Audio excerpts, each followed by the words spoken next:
Bonsoir Fleur de Lys. Bonsoir Nadège. Bienvenue chez nous, chez vous. Merci. Comment vous allez? Très bien. Bien Votre accueilli. séjour au Cameroun. Ça se passe bien. Je suis heureuse d'être là.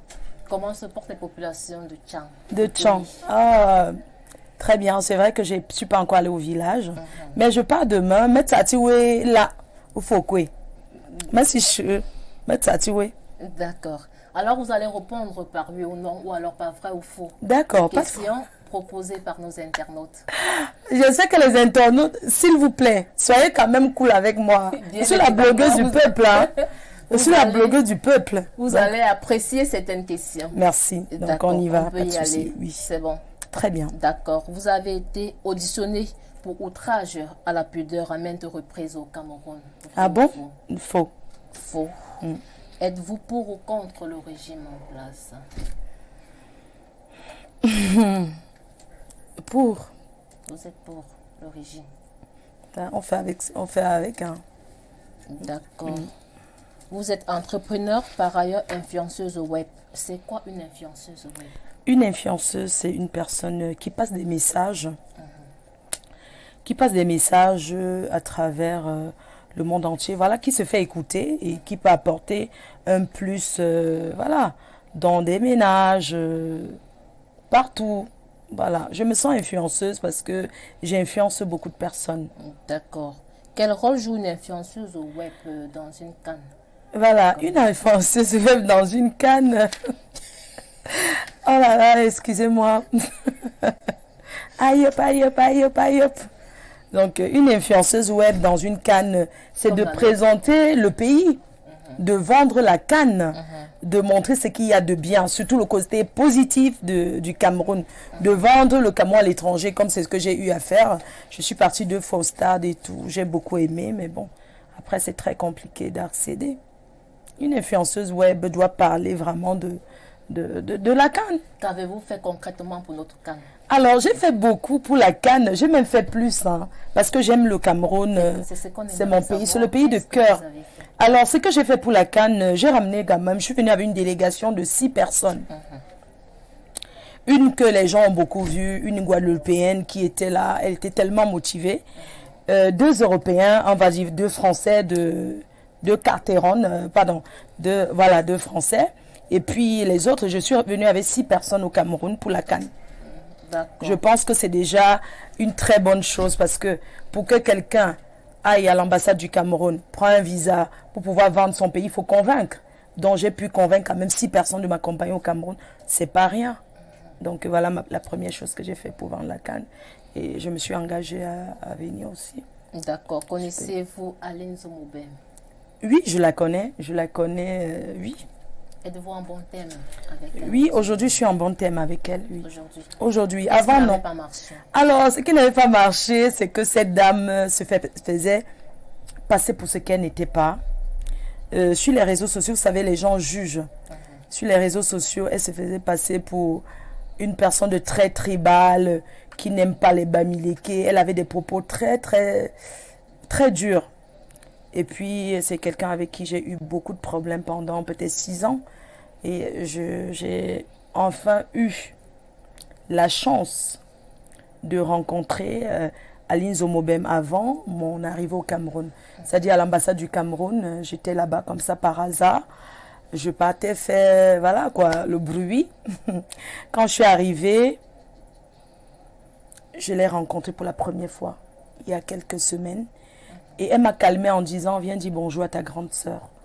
Je suis allée vers elle, on s'est embrassés. Et puis j'ai compris qu'au fait, les Camerounais ne se détestent pas. Les Camerounais s'aiment. C'est juste qu'il y a un problème d'incompréhension entre nous. Mais les Camerounais s'adorent. Donc on a fait la paix. D'accord. Comment avez-vous apprécié les sorties des influenceuses après leur renvoi sur Paris? Notamment Aline Zomobem, Elisabeth, Patricia. Voilà, je vais vous confier, je sais pas, j'ai ressenti la chose parce que le jour que j'ai rencontré ces dames à l'ambassade du Cameroun à Paris, j'ai pris Madame Aline Zomobem sur le côté, je lui ai fait part de mon inquiétude et je lui ai donné des conseils, je lui ai dit, vous êtes en train de partir au Cameroun pour représenter le Cameroun à la CAN. S'il vous plaît, soyez correct et ne faites moins de bruit. Soyez vraiment correct. Parce que j'ai eu un pressentiment que je n'étais pas très sûre. Je doutais un peu de... Donc voilà pourquoi je lui ai dit ça. Elle m'a dit qu'elle avait compris. Je n'ai pas finalement compris pourquoi sur place au Cameroun, ils ont changé d'attitude. Mais quelque part, je pense que c'est la joie. Parce qu'elles étaient tellement en joie de représenter le Cameroun. Elles étaient tellement fières. Elles n'avaient peut-être jamais pris la classe à faire. Elles étaient heureuses de venir soutenir la CAN qu'elles ont merdé. Elles n'ont pas fait exprès de faire tout ce qu'elles ont fait. Je pense que c'est la joie. Elles avaient envie vraiment de montrer qu'elles existaient. Sauf qu'elles ont mal fait. Vous savez, dans toutes les républiques et tout, on ne peut pas les jeter, quoi. Quand tu accouches un enfant, voilà, tu ne sais pas ce que l'enfant va te présenter demain. Donc, vraiment, je demande juste au gouvernement d'être un peu indulgent, de vraiment pardonner ce qui s'est passé envers des blogueuses. Parce qu'aujourd'hui, moi-même, quand je passe, je suis interpellée. Les gens me disent, oui, mais Flore, la reine, mais qu'est-ce que tu fais ici alors que tu as pris l'argent? Mais je n'ai jamais pris aucun 5 francs. Je suis venue par mes fonds propres. Et je pense que ces femmes-là, elles ont été invitées par quelqu'un de privé et tout. Le Cameroun, les Camerounais, comme ils aiment alors les bêtises, pardon, excusez-moi, ils se sont versés, ils ont commencé à se concentrer sur cette histoire des blogueuses et d'État. Ils ont oublié vraiment le rôle principal. Ils ont voulu faire oublier la CAN. Donc je pense quand même que on doit vraiment les pardonner. Et je profite pour demander quand même pardon à... Parce que quand une influenceuse, quand une blogueuse fait un truc, quelque chose qui n'est pas bien, ça se répercute sur toutes les influenceuses. Donc j'aimerais ici présent demander pardon au gouvernement, pardon au président de la République et la première dame pour cet acte-là. On les demande pardon. Vous ne pouvez pas nous jeter parce que nous sommes les enfants de la République.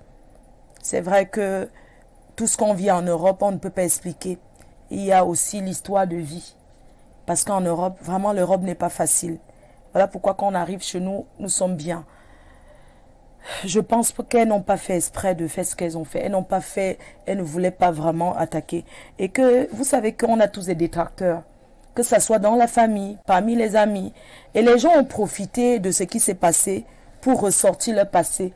Un passé qui n'est pas très intéressant. Un passé qui n'est pas beau à voir.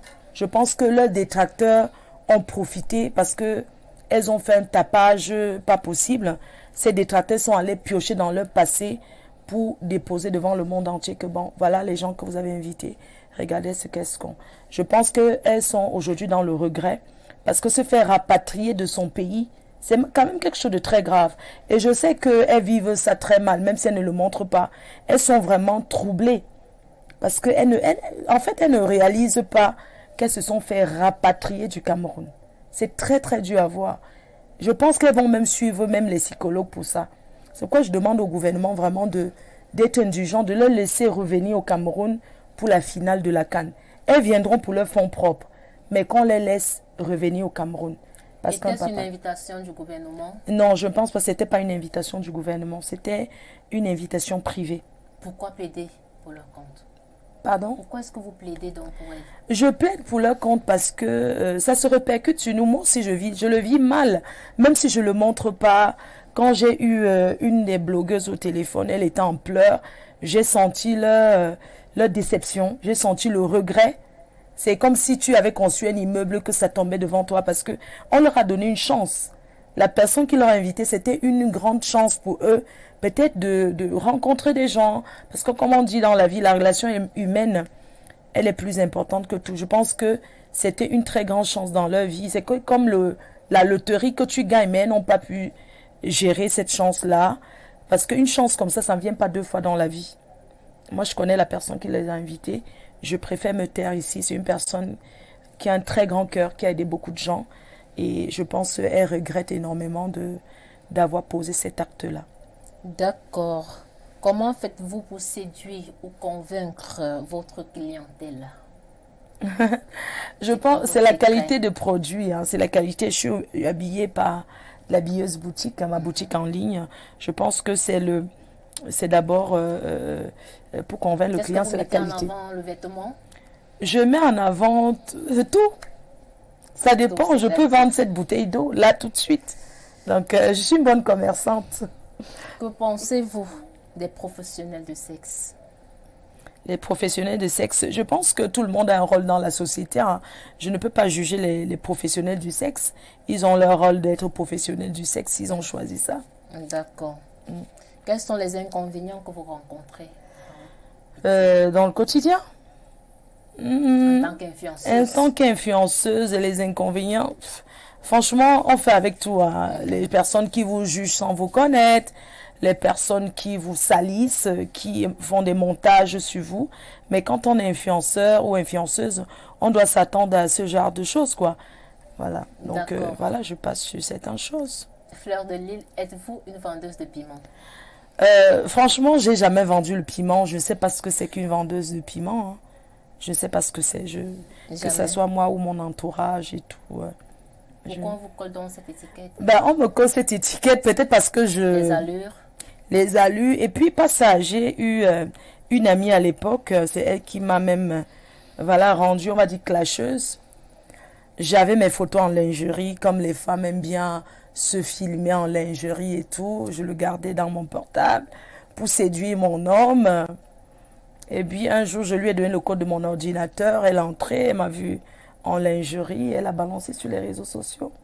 Et puis les gens m'ont qualifiée de vendeuse de piment. Vous ne l'êtes pas? J'ai jamais vendu le piment, je sais pas ce que c'est. Je sais pas si un Camerounais a acheté le piment chez moi, je ne sais pas. Donc, non, franchement, je ne sais pas. J'ai jamais vendu le piment. Je travaille. Il se dit que les influenceuses au web sont des vendeuses de piment. Mais peut-être c'est le... Peut-être c'est ce sujet. Bon, moi je dis que les gens doivent arrêter de dire que les influenceuses sont des vendeuses de piment. C'est pas parce qu'on se place là, on parle, voilà, on essaie de séduire. On ne séduit pas parce qu'on a envie de se faire draguer, non. On séduit nos followers parce qu'on a envie de se faire regarder. Vous savez, quand tu parles posément, que tu as envie vraiment... Parfois même, l'effet que tu es décolleté, ça fait que tu as beaucoup de vues. Rien d'autre. Oui, rien d'autre. C'est pas pour vendre le piment ou bien non. Je suis très timide et puis pour vous dire vrai, moi je viens au Cameroun, mon mec qui m'attend là-bas, j'ai pas besoin de mec là et tout ça. Vraiment ça m'intéresse pas. Je suis très occupée. D'accord. Et pour sortir un message pour toutes les jeunes filles qui voudraient avoir pour modèle Fleur de Lille. Je pense que je suis un modèle. Je ne doute pas parce que je sais d'où je viens. Je suis une fille courageuse. Aujourd'hui, les réseaux sociaux font croire beaucoup, font rêver les jeunes filles. Sortez, aller travailler à l'école parce que l'école, c'est la clé de la vie.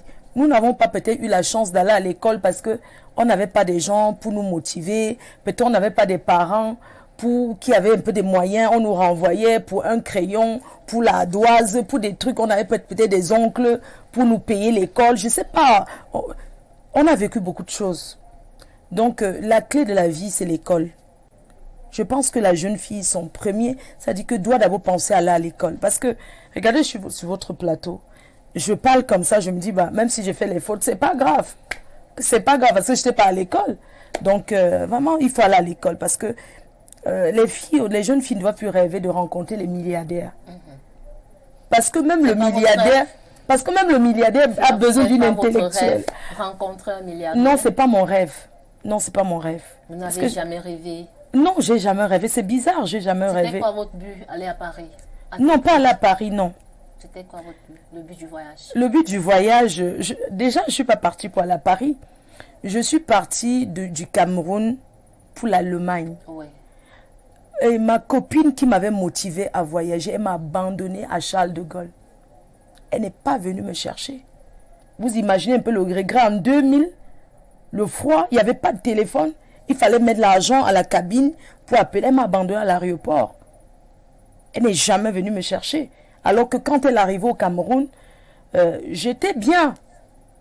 J'étais bien, je l'accueillais bien. Parce que franchement, c'est ça que j'appelle vraiment les pauvres Mbenguis qui n'ont rien du tout. Les pauvres Mbenguis, là, il faut arrêter de mentir la jeunesse. Parce que moi, je suis une victime. Vous imaginez, en 2001, je suis partie en France. Je ne partais pas, moi, je faisais le transit. J'arrivais à Paris, cette dame venue, elle devait arriver à l'aéroport le matin. Elle n'est pas venue me chercher. Nous sommes en quelle année aujourd'hui? Elle m'a abandonné à l'aéroport. Le froid, Je suis restée là, je dis, mais attends, le numéro ne passe pas, elle n'est pas venue me chercher. Et 7 ans plus tard, la bonne dame, je suis dans l'avion, je viens au Cameroun, je la croise. Elle me dit, ouais, je sais même pas, elle n'a même pas de raison, je ne vais même pas y penser parce que franchement, ça ne sert à rien. Et comment vous faites pour vous en sortir? Comment je fais pour m'en sortir? J'ai souffert, mais j'ai eu la chance de rencontrer, quand on m'a abandonné à l'aéroport, j'ai eu la chance de rencontrer une personne qui était de Lille, qui était de mon village. Et cette fille, elle ne venait pas parce qu'elle venait me chercher pour m'amener à Lille. Elle venait renvoyer le passeport au Cameroun. Et nous sommes restés jusqu'à 17h, jusqu'au soir, c'était l'hiver. Et puis elle m'a amené à Lille. Elle a dit, je ne peux pas t'abandonner ici. D'accord. Donc elle m'a amené à Lille, d'où vient Fleur de Lille, parce que je suis restée à Lille. Fleur de Lille, la reine des abeilles, merci La reine d'avoir mère, la Mafo. répondu, la Mafo. Merci d'avoir répondu aux questions proposées par nos internautes. Merci.